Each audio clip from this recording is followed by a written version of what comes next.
Shalom, selamat pagi anak-anakku yang dikasihi oleh Tuhan. Salam sehat untuk kita semua. Hari ini kita akan masuk di materi kita pada hari ini. Tapi alangkah baiknya kita akan mulai dengan berdoa. Mari kita satu di dalam doa. Terima kasih Tuhan untuk pagi hari ini. Kami bersyukur dan berterima kasih. Biarlah Tuhan apapun yang kami pelajari dari awal, pertengahan hingga akhir, Tuhan sertai. Dan biarlah kami mendapatkan apapun yang kami pelajari pada hari ini mendapatkan aplikasi dalam kehidupan kami. Terima kasih Tuhan, dalam nama Tuhan Yesus, haleluya, amin. Hari ini kita akan masuk di bab yang pertama, dinamika perwujudan Pancasila sebagai dasar negara dan pandangan hidup bangsa. Sekali lagi, bab 1, dinamika perwujudan Pancasila sebagai dasar negara dan pandangan hidup bangsa. Moto kita pada hari ini adalah Garuda Pancasila, akulah pendukungmu. Sekali lagi, Garuda Pancasila, akulah pendukungmu. Kemarin kita belajar tentang pendahuluan bab yang pertama, yaitu dinamika perwujudan Pancasila sebagai dasar negara dan pandangan hidup bangsa. Yang pertama, Mister ingatkan kembali lagi bahwa kita belajar mendeskripsikan perkembangan pengalaman Pancasila sebagai dasar negara dan pandangan hidup bangsa. Dan yang kedua, mendeskripsikan dinamika nilai-nilai Pancasila sesuai perkembangan zaman. Dan yang ketiga, kita akan mengidentifikasikan perwujudan nilai-nilai Pancasila sesuai dengan perkembangan zaman dalam berbagai kehidupan. Nah, pada pertemuan pertama ini atau yang kedua ini kita akan belajar tentang dinamika perwujudan Pancasila sebagai dasar negara dan pandangan hidup bangsa. Nah, untuk memahami materi ini, tentunya kita harus senantiasa menjaga semangat belajar dengan tekun, dengan disiplin, serta mampu mengamalkan nilai-nilai Pancasila dalam kehidupan sehari-hari. Nah, saya minta bahwa kalian semua belajar tentang bagaimana ketekunan belajar kita, membangun semangat kita, rasa disiplin kita untuk mengamalkan nilai-nilai Pancasila dalam kehidupan sehari-hari, baik di tengah-tengah keluarga, di tengah-tengah masyarakat, bahkan di lingkungan sekolah, bahkan dimanapun kita berada untuk bangsa dan negara ini. Jadi belajar tentang bab 1 ini, dinamika perwujudan Pancasila sebagai dasar negara dan pandangan hidup bangsa. Nah, untuk mengawali atau kita melanjutkan di materi di poin ke A, yaitu penerapan Pancasila dari masa ke masa. Jadi penerapan Pancasila dari masa ke masa. Nah, untuk kelas 7, Mister kembali ingatkan bahwa kalian sudah belajar tentang perumusan dan pengesahan Pancasila. Dan waktu kalian kelas 8, kalian juga belajar nilai-nilai Pancasila sebagai dasar pandangan hidup bangsa. Nah, kedua bab ini yang berkesinambungan ya dengan materi kita di bab yang pertama ini, yaitu dinamika perwujudan Pancasila sebagai dasar negara dan pandangan hidup bangsa. Mister ingatkan kembali lagi bahwa di kelas 7 kalian kemarin belajar tentang perumusan dan pengesahan Pancasila, tentang BPUPKI, tentang PPKI pada waktu itu, di mana bangsa Jepang yang memberikan hadiah kemerdekaan, seolah-olah memberikan hadiah ya kepada bangsa kita, bangsa Indonesia, karena sebenarnya bangsa Jepang waktu itu tertekan dengan kondisi bangsa sekutu. Nah, di situ kalian masih mengingat ya tentang perumusan dan pengesahan Pancasila, bagaimana pada tanggal 1 Juni itu dimulai bahwa hari lahirnya Pancasila. Nah, kita harus tahu itu. Dan di kelas 8 kita juga belajar, kalian juga belajar bahwa nilai-nilai Pancasila sebagai dasar pandangan hidup bangsa, bagian dari falsafah, bahkan bagian dari pandangan hidup sebagai bangsa kita di dalam kehidupan ini. Nah, untuk menghayati atau kita di dalam belajar bab 1 ini di poin ke A, mari kita mau nyanyikan satu lagu lagi, Garuda Pancasila, supaya lagu ini benar-benar menjadikan rema dalam hidup kita, bahkan menjadikan semangat dalam kehidupan kita. Mister akan pimpin. Garuda Pancasila, akulah pendukungmu, patriot proklamasi, sedia berkorban untukmu. Pancasila dasar negara, rakyat adil makmur sentosa, pribadi bangsaku. Ayo maju, maju, ayo maju, maju, ayo maju, maju. Nah, lagu itu biarlah menjadi semangat dalam kehidupan kita, di mana kita harus menjadikan bahwa Garuda Pancasila ini sebagai di dalam nilai-nilai kehidupan kita sehari-hari, bahwa nilai-nilai Pancasila ini harus tertanam dalam kehidupan kita. Dan bahkan kita harus mendukung setiap pergerakan yang ada di pemerintah ini untuk lebih baik lagi. Nah, kedudukan Pancasila sebagai dasar negara dan pandangan hidup bangsa ini telah disepakati oleh seluruh bangsa Indonesia. Akan tetapi dalam perwujudannya banyak sekali mengalami pasang surut. Bahkan sejarah bangsa kita telah mencatat bahwa pernah ada upaya untuk mengganti Pancasila sebagai dasar negara. Jadi sejarah ini pernah mencatat bahwa ada upaya untuk mengganti Pancasila sebagai dasar negara dan pandangan hidup bangsa dengan ideologi lain. Nah, upaya ini dapat digagalkan oleh bangsa Indonesia sendiri. Meskipun demikian, tidak berarti ancaman terhadap Pancasila sebagai dasar negara sudah berakhir. Tantangan masa kini dan masa depan yang terjadi dalam perkembangan masyarakat Indonesia dan dunia internasional dapat menjadi ancaman bagi nilai-nilai Pancasila sebagai dasar negara dan pandangan hidup. Jadi sejarah sudah pernah mencatat bagaimana ingin merubah Pancasila sebagai dasar negara dan pandangan hidup bangsa. Jadi kita perlu tahu ya, kalau kemarin di kelas 7, di kelas 8 kalian belajar tentang Pancasila, lahirnya, perumusannya, dan pengesahannya, bahkan nilai-nilainya. Sekarang kita belajar sejarah tentang Pancasila dari masa ke masa di poin ke A ini, bahkan sampai masa depan itu juga akan merubah, bahwa ada beberapa orang, bahkan beberapa oknum organisasi ingin merubah Pancasila ini sebagai dasar negara dan pandangan hidup bangsa. Nah, perwujudan nilai-nilai Pancasila sebagai dasar negara telah dilaksanakan sejak awal atau pada masa kemerdekaan. Yang kedua, Orde Lama. Yang ketiga, Orde Baru. Dan yang keempat itu masa reformasi sampai sekarang ini. Jadi di mana perwujudan nilai-nilai Pancasila sebagai dasar negara ini telah dilaksanakan sejak masa awal kemerdekaan yang pertama, yang kedua itu pada Orde Lama, yang ketiga itu pada Orde Baru, dan yang keempat itu pada masa reformasi dan sampai sekarang ini, sampai di eranya Pak Presiden Jokowi. Nah, bahkan sampai nanti ke depan pun ini ada pergerakan atau perwujudan nilai-nilai Pancasila. Nah, perlu kalian ketahui di poin yang pertama bahwa yang pertama ini di masa awal kemerdekaan tahun 1945 sampai 1959. Yang pertama di mana ada upaya-upaya untuk menggantikan Pancasila sebagai dasar negara dan penyimpangan terhadap nilai-nilai Pancasila sebagai berikut. Jadi ada beberapa upaya di awal kemerdekaan tahun 1945 sampai 59.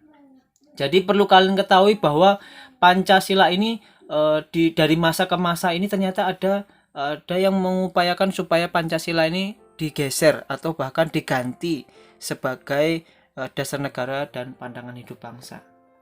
Salah satunya adalah salah satu penyimpangan terhadap nilai-nilai Pancasila itu yang pertama, poin yang pertama adalah pemberontakan Partai Komunis Indonesia atau yang kita kenal dengan PKI. Nah, ini bertempat di Madiun. Kalian bisa melihat bagaimana penumpasan atau pengkhianatan G30S PKI. Nah, di sini kita tahu bahwa upaya untuk mengganti Pancasila ini ternyata ada salah satu organisasi yang disebut pemberontakan Partai Komunis Indonesia atau kita kenal dengan PKI. Nah, ini terjadi di Madiun pada tanggal 18 September 1948. Nah, pemberontakan ini dipimpin oleh Musso atau tujuan utamanya adalah mendirikan negara Soviet Indonesia yang berideologi komunis. Ini tujuannya ngeri sekali ya. Yang kedua di poin ke B yaitu pemberontakan Darul Islam atau Tentara Islam Indonesia. Nah, ini dipimpin oleh Sekar Maji Marijan Kartosuwiryo. Nah, pemberontakan ini ditandai dengan didirikannya negara Islam Indonesia atau NNI oleh Kartosuwiryo pada tanggal 7 Agustus 1949 yang punya tujuan di mana NNI adalah untuk menggantikan Pancasila sebagai dasar negara dengan syariat Islam.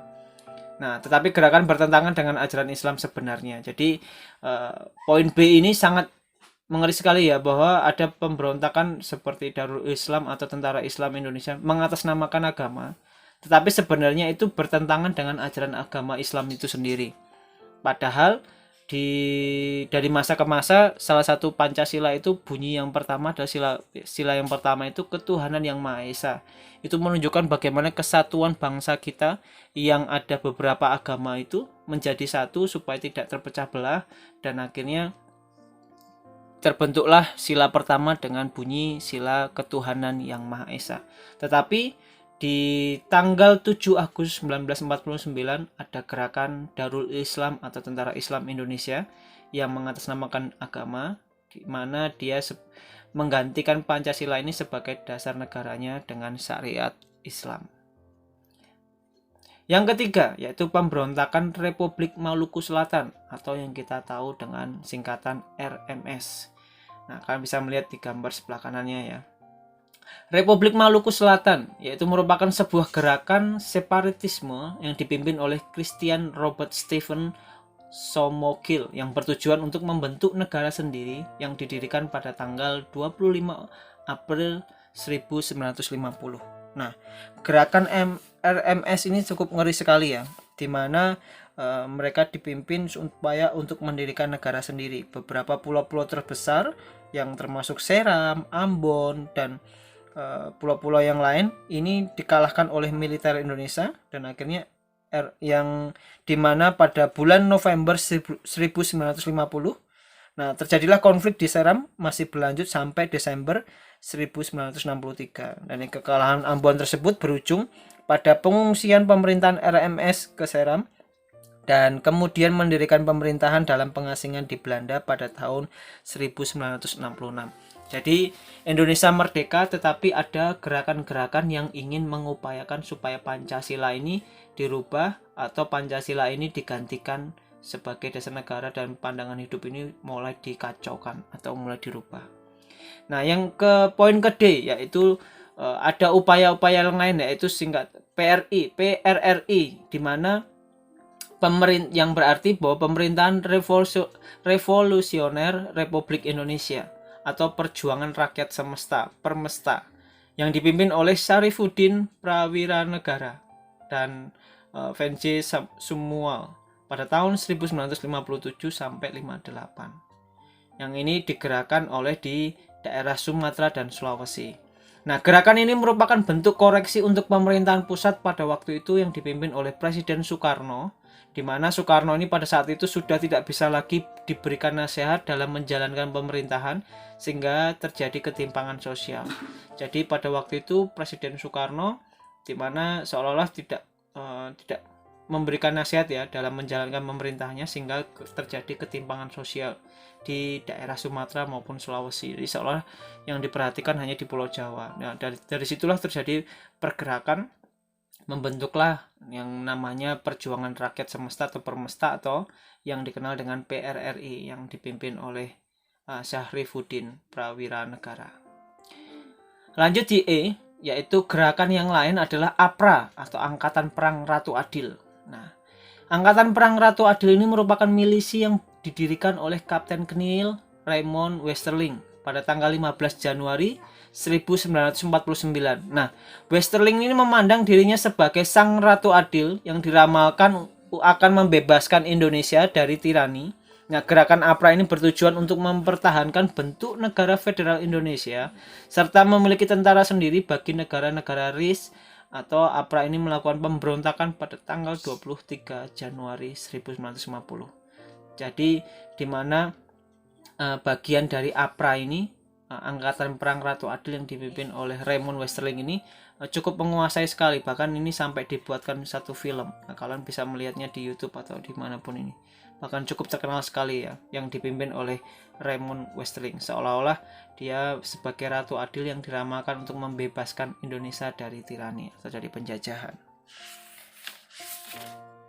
Nah, di poin yang selanjutnya yaitu F, perubahan bentuk negara dari Republik Indonesia Serikat menjadi Negara Kesatuan Republik Indonesia. Nah, ini Sedangkan konstitusinya yang berlaku adalah Undang-Undang Dasar sementara. Jadi sebelum terjadi pergerakan yang kita kenal dengan NKRI, yaitu Negara Kesatuan Republik Indonesia, sebelumnya dibentuk dengan Republik Indonesia Serikat. Jadi perubahan bentuk negara dari Republik Indonesia Serikat menjadi NKRI. Nah, di mana kita tahu bahwa pada periode ini dasar negara tetap Pancasila, akan tetapi dalam penerapannya lebih diarahkan seperti ideologi liberal yang ternyata tidak menjamin stabilitas pemerintahan. Jadi seolah-olah pada periode ini dasar negaranya tetap Pancasila, akan tetapi penerapannya lebih diarahkan seperti ideologi liberal yang bebas, yang ternyata tidak menjamin stabilitas pemerintahan. Jadi seolah-olah mengganti statusnya tetap memegang Pancasila, tetapi sebenarnya di dalam kerjanya bahwa penerapannya itu lebih diarahkan kepada ideologi atau pandangan bebas, ideologi liberal. Nah, kita lanjut poin ke ini yang kedua, yaitu pada masa Orde Lama pada tahun 1959 sampai 66. Nah, kita tahu bahwa pada periode ini dikenal sebagai periode demokrasi terpimpin. Jadi pada masa Orde Lama 1959 sampai 1966, pada periode ini dikenal sebagai periode demokrasi terpimpin.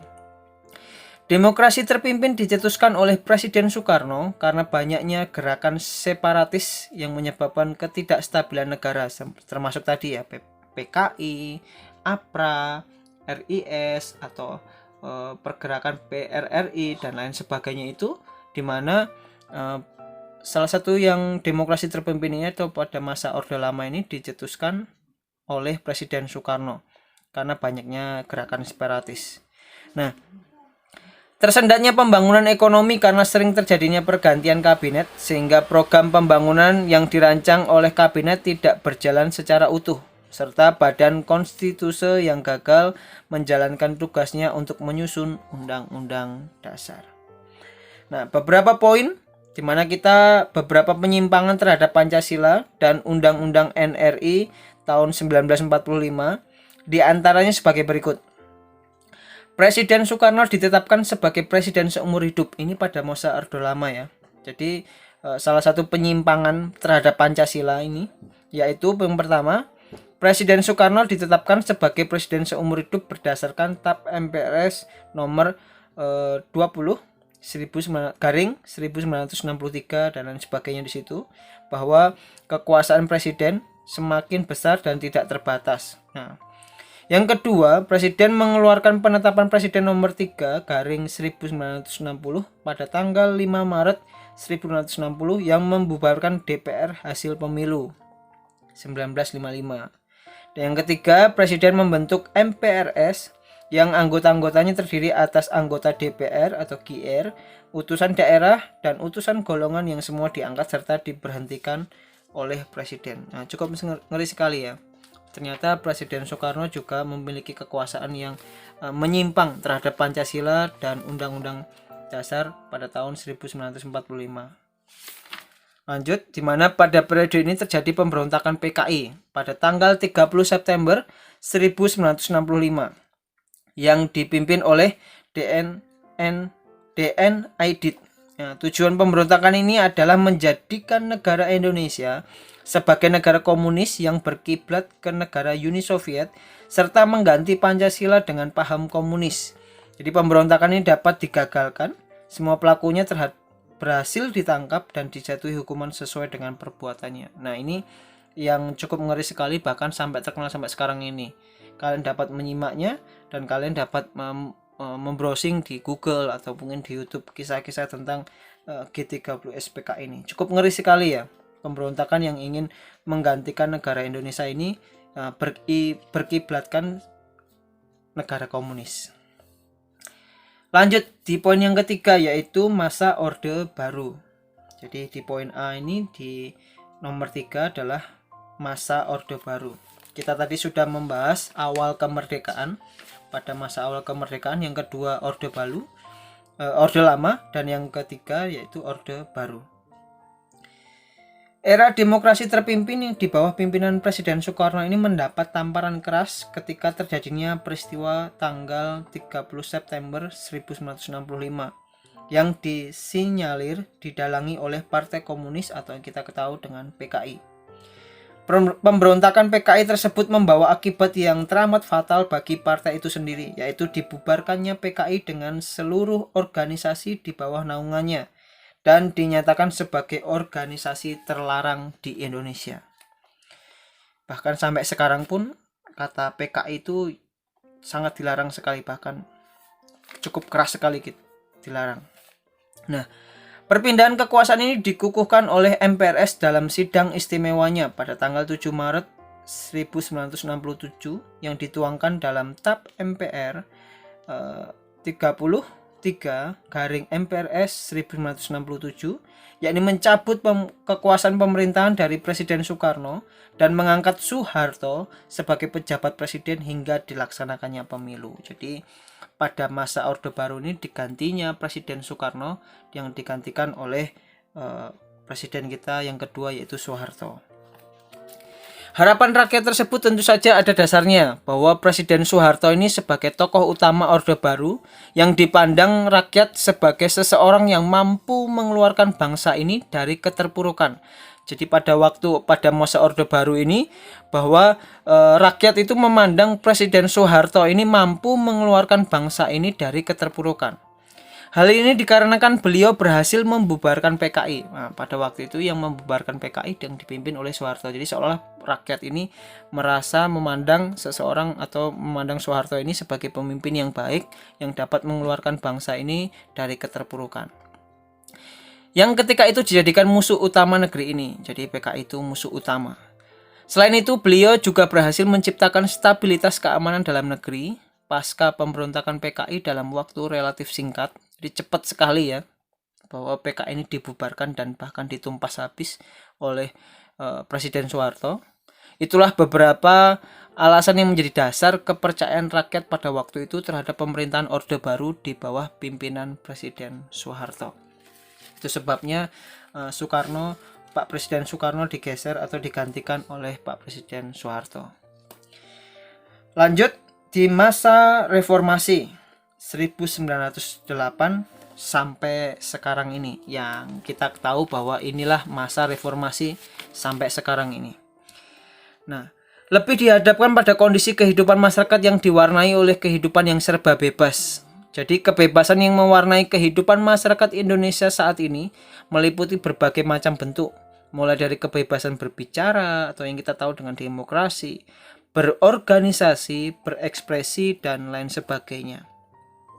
Hal negatif yang timbul sebagai akibat penerapan konsep kebebasan yang tanpa batas seperti ini sepertinya muncul pergaulan bebas, pola komunikasi yang tidak beretika, peredaran narkoba dan minuman keras, bahkan cukup ngeri sekali ya, aksi anarkisme serta vandalisme sehingga memicu terjadinya perpecahan dan penurunan moral.